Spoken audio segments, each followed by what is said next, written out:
అలిపిరి విగ్రహ వివాదం అంశంలో టీటీడీ మాజీ చైర్మన్ భూమన కరుణాకర్ రెడ్డిపై ప్రశ్నల వర్షం కురిపించారు తిరుపతి ఈస్ట్ పోలీస్ అధికారులు. పోలీసులు వాట్సాప్ ద్వారా నోటీసులు జారీ చేయడంతో శుక్రవారం నాడు విచారణకు వచ్చారు భూమన కరుణాకర్ రెడ్డి. సాయంత్రం 4 గంటలకు తన లాయర్తో కలిసి ఎంక్వైరీకి వచ్చిన భూమనను సుమారు 4:30 గంటల పాటు వివిధ అంశాలపైన పోలీసులు ప్రశ్నించారు.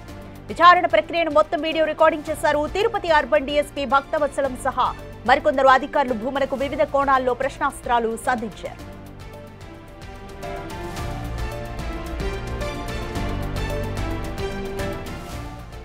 అయితే ఎంక్వైరీలో భాగంగా టీటీడీ మాజీ చైర్మన్ భూమనను 31 ప్రశ్నలు అడిగినట్లుగా సమాచారం. ప్రధానంగా అలిపిరి బస్టాండ్ సమీపంలో పార్కింగ్ ప్లేస్ లో విగ్రహం ఉందన్న విషయం తెలిసినప్పుడు టీటీడీకి ఎందుకు తెలియజేయలేదంటూ ప్రశ్నించారు. ప్రతి విషయాన్ని ఎందుకు వివాదం చేయాలని ప్రయత్నిస్తున్నారంటూ అడిగినట్లుగా సమాచారం.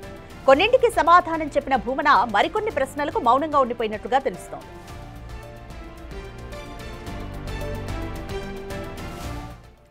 మోర్ డీటెయిల్స్ మా ప్రతినిధి దామోదర్ అందిస్తారు. దామోదర్, అలిపిరి విగ్రహ వివాదం అంశానికి సంబంధించి టీటీడీ మాజీ చైర్మన్ భూమన కరుణాకర్ రెడ్డి నిన్న 4 గంటల పాటు ఎంక్వైరీని ఫేస్ చేశారు. దాదాపు 31 ప్రశ్నలు ఈస్ట్ పోలీస్ అధికారులు అయితే అడిగారు. సో భూమన ఎటువంటి సమాధానాలు చెప్పారు?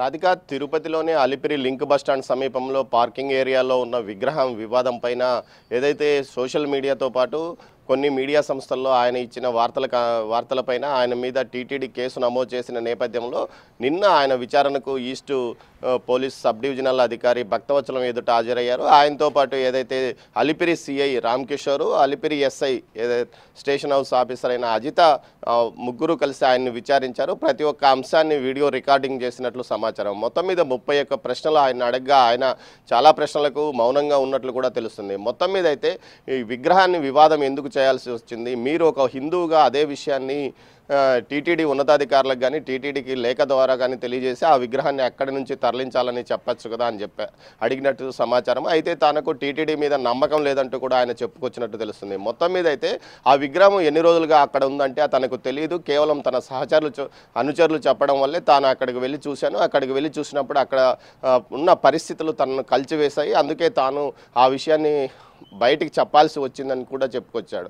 కానీ అది శనీశ్వరుడి విగ్రహం అంటూ శిల్పి చెప్తున్నాడు కదా, అంటే శిల్పి చెప్పడము టీటీడీ చెప్పమన్నట్లు శిల్పి చెప్తున్నాడు కాబట్టి అది నిజంగా విష్ణువు విగ్రహం, విష్ణువుకు శనీశ్వరుడికి తేడా తెలియదా అంటూ కూడా ఆయన ఈ సందర్భంగా పోలీసులతో వాదించినట్టు తెలుస్తుంది. మొత్తం మీద సుమారు 4:30 గంటల పాటు ఈ విచారణ కొనసాగింది. సాయంత్రం 4 గంటలకు ఆయన తన వ్యక్తిగత లాయర్తో సహా ఈస్ట్ కార్యాలయంలోకి వెళ్ళారు. 4 గంటల నుంచి 8:30 గంటల వరకు ఆ విచారణ కొనసాగింది. విచారణలో కేవలం 3 పోలీస్ అధికారులే మాత్రమే పాల్గొన్నారు.